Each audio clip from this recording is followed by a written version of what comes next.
What is going on, everybody? Welcome back to the channel. Today we are going to be checking out a video that is about Formula 1 and IndyCar. Yes, as a Formula 1 fan, I'm actually quite keen to understand the differences between these two cars. And yeah, before we jump in, guys, don't forget to smash that subscribe button. Let's get to that 1,000 subs ASAP because we're very close. I can smell it. Let's get into the video.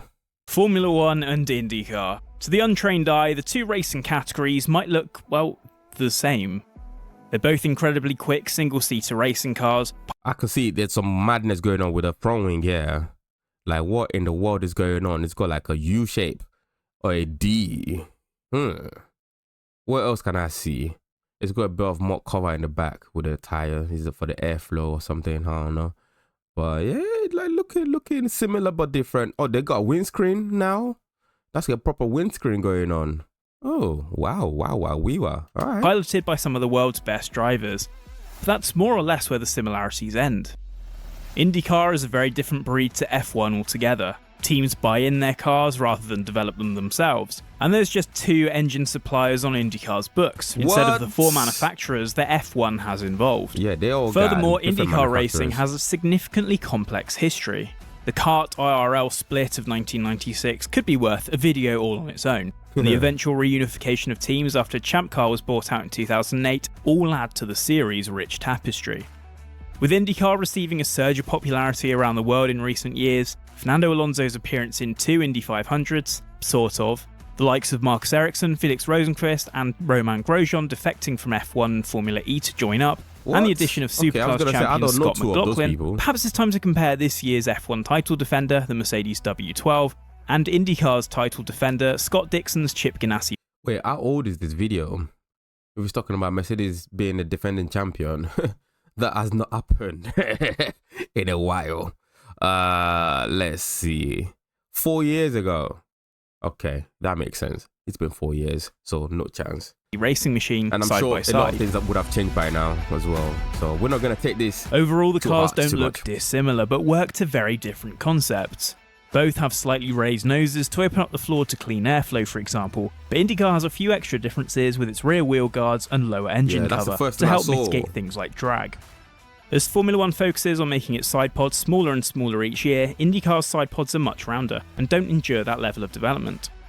For some stats, IndyCars are around 770 kilograms, which is heavier overall than an F1 car at 752 kilograms in 2021. Even though the F1 car is a lot longer, an F1 car wider. is 2 meters wide, around 5.5 meters long, and pushes out around 1,000 brake horsepower. It can also do over 350 kilometers an hour in low drag trim.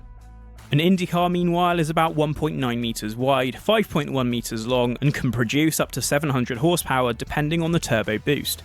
But in oval trim, it can theoretically hit 370 kilometers an hour, thanks to the reduced aerodynamics. One of the biggest visual differences between F1 and IndyCar is the difference in choice of head protection system. F1 added the halo to the 2018 regulations to ensure the drivers could be protected from impacts and debris. IndyCar's head protection device has the frame of a halo within it, but the series employs the aero screen, which adds a reinforced polycarbonate windshield to further protect the driver inside. This was introduced for because a lot of the time there's like little fragments that do fly into the driver that just hit people in the head before, where halo would not probably protect them, but the fiberglass or whatever the glass that they've introduced will definitely do that. 2020, and although drivers reported that it made the handling a little different, they found eventually they didn't notice it. Although the aero screen reduced driver cooling, the drivers are connected to an air pump to keep them from getting too hot. Oh, as we all know, aerodynamic development with IndyCar got AC, bro. What is this world? Are you gonna have AC in a racing car? Come on, nah, you gotta boil. It's part of the fun. You gotta sweat, you gotta cry, you gotta pee yourself. I don't know. I think that's what they do sometimes. But yeah, that's just wild to me that they got like a cooling system. That's interesting. In the bounds of the regulations, is relatively free in F1. Teams come up with different aero packages for different circuits, depending on whether they're low drag or high downforce venues, and tailoring the cars to everything in between.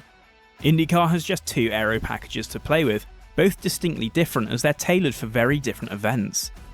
The standard aero kit is employed for all road courses and the short ovals, such as Gateway on the 2021 calendar, and provides the most amount of downforce overall.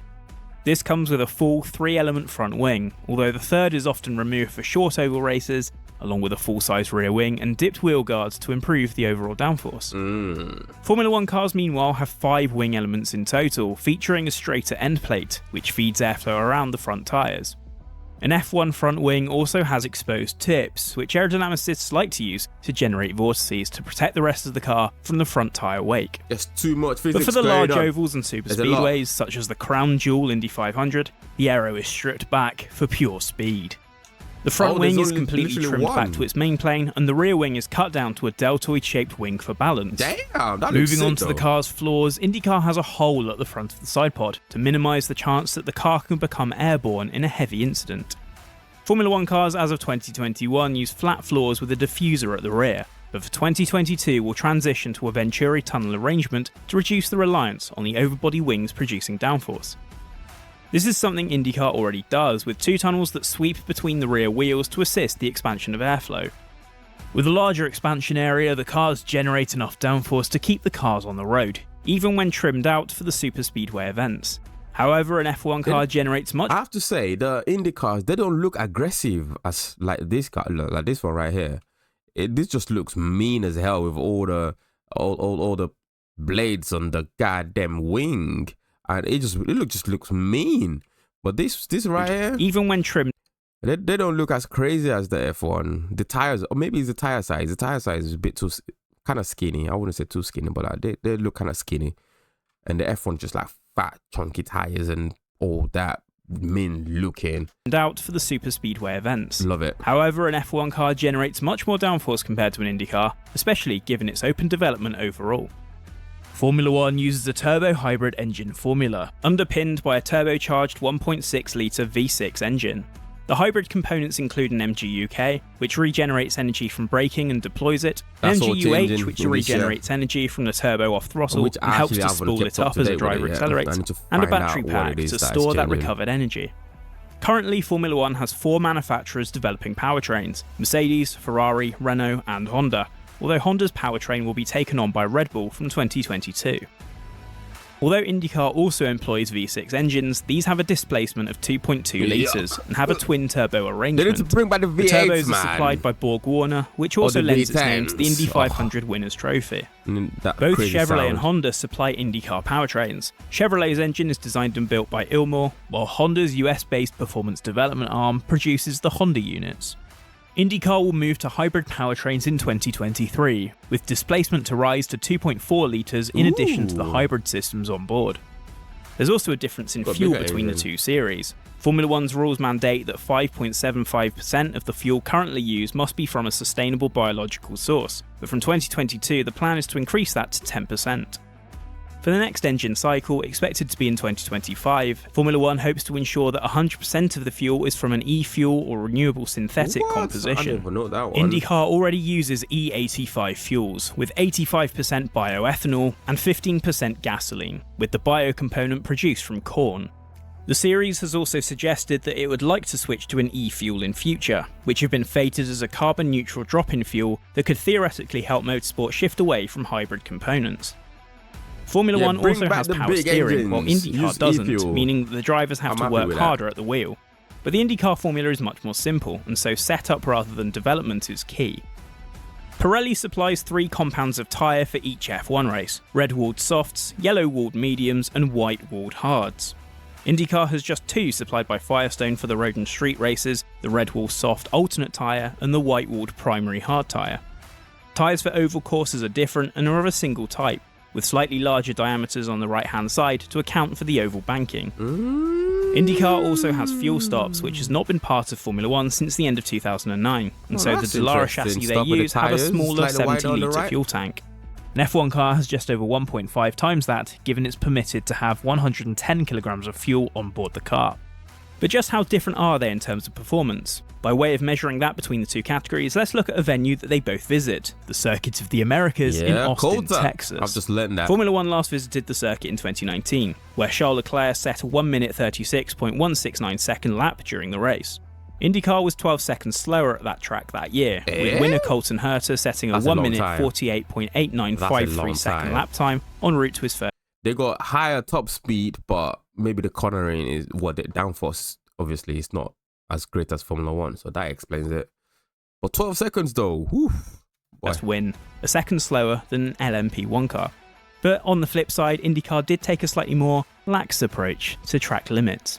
The formats of the two series differ too. F1 in 2021 has 23 races spread across 5 different continents, while IndyCar has 17 races spread across the USA and Canada, and spans purpose-built circuits, ovals and street IndyCar courses. drivers are chilling. Formula 1 has 10 teams with 2 cars each, while IndyCar has teams running as many as 5 or 6 cars at select events. Cars can run part-time in IndyCar, while some drivers opt to avoid the oval rounds and share their entries with another driver. Wow, Ed Carpenter, for example, only races for his own team at the oval rounds and shares his car with Connor Daly in the 2021 season. So if you're do they not mold the seats to the driver or something? Anyone can just jump in and drive? Formula 1 fan and fancy dipping your toe into the world of IndyCar, there's lots of different things to enjoy. You might spot a few familiar faces, all looking to try their luck in the US of A. And sure, IndyCar's machines are a little slower than F1's, but there's certainly no lack of action or excitement in IndyCar today. For sure. With the drivers constantly on the edge and the technology being pushed to its limits in both series, both cars represent different pinnacles of motorsport engineering. Awesome. That is a very good video. Yeah, I learned a lot from that. Learned quite a lot from that. I think we should be checking out some IndyCar shenanigans on this channel very soon. Yeah, it looks like it could be fun in a way. We're gonna jump out of here, guys. I'm gonna go take me some more medication. If you couldn't tell, I've got a bit of a cold and we're fighting through it right now. So yeah, thank you very much for your love and support. Don't forget to hit that like button and subscribe, guys. Okay, see you in the next one. Take it easy. Goodbye. Peace.